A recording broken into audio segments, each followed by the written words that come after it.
Hi everyone, I'm Marion Neubronner. I'm a human development psychologist and the lead author for Turning Gen Y On, What Every Leader Needs to Know.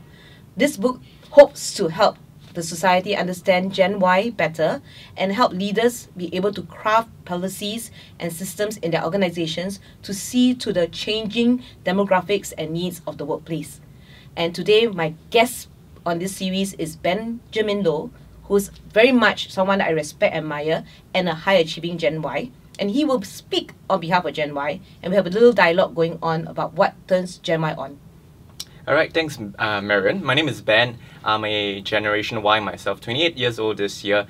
I'm a cross-generational speaker and trainer, so I work with companies like Shell and QB Insurance, more specifically speaking to their staff to help them understand the nuances between the different generations. Being a Generation Y, we have certain aspirations, certain needs, certain kind of unsaid expectations that we bring to the workplace that oftentimes may be misunderstood. So let's use this time together today, to really, bring forth some enlightenment, and hopefully through this conversation we can, of course, give a lot of value to whoever is watching this series. Yeah, definitely. Thanks so much for the time. Yeah, no problem. So let's cut to the chase.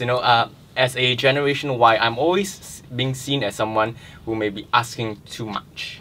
And this question, the first question, I'd like to frame it in the context of work-life balance. In my 4 years of college in Singapore, we've heard of a lot of stories, especially when I came from accounting school. We've heard a lot of stories of accountants, auditors getting burnt out in the first 1 to 3 years. So we always grow up with this notion of wanting work-life balance. Yet on the other end, when I speak to my friends who are perhaps more senior, the Gen X and the baby boomers, they say, work-life balance is a fallacy. There isn't any work-life balance. You have to earn it, So there's this conflict, we want work-life balance, but on the other hand, our employers, our managers may not think that this is a given. This is an obligation from them to us. What do you think about this? Right. So not just Gen Y, everyone should have work-life balance. Everyone. That being said, how possible is it given a structure or organization? So on one hand, like you said, some people are burnt out, and I've seen a lot of young people burn out. And in fact, same thing, my niece is from the accounting background, and she could tell me before she graduated which of the top 4 had a better work life and which of the top 4 had a better pay structure but no work life, and how her friends have thought ahead about go to the first one with the one with no life but a lot of money, and then retire in the one with a good work-life balance. All right. Right. So obviously, whether you like it or not, leaders, people are judging you on what they understand of your work-life policies. I would too. I'm not Gen Y, but I would too. But the other thing is, the reason why many leaders and bosses and the senior people and the older your parents would say, don't think about work-life balance is given the profit margins nowadays, given the fact that the industries are changing and jobs are going poof, you don't get them anymore. They're so worried that you would lose a job if you don't work hard initially, to show your bosses that you really want the job, to show your bosses that you're really committed to the company. So I think it's more that they are fearful, one, that you don't show your importance in the place, and time to them is importance. Okay. The other thing you must also remember is any leader, myself included, I know I work with my staff, I pay them their salary. I would love to give them more time off at night and early release from work, but if the project is due soon and it cannot get done, I cannot do that. And sometimes I cannot predict. Nowadays, sometimes a lot of leaders cannot predict when we want you to work harder. So the ideal win would be what?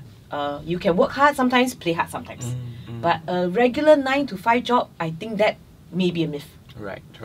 I think for in all fairness, I do have friends and colleagues in the accounting firms as well, and I think they're increasingly noticing how this notion of getting regular breaks, even sabbatical leaves are very important for the new recruits. So even in accounting firms, what I heard is they will allow their staff, like on maybe a quarterly basis, take a leave, do whatever they want, etc., etc. So I think policies are constantly reshaping, and it's really up to the more enlightened employers to say, times are also changing and we also need to evolve. So it's really striking a balance between the demands of the workplace versus, the needs of the employees, and it's always a constant balancing act. Oh, lovely, well said. In all the things I do, whenever I do training on this topic, it's not just a constant need, it's disruptive.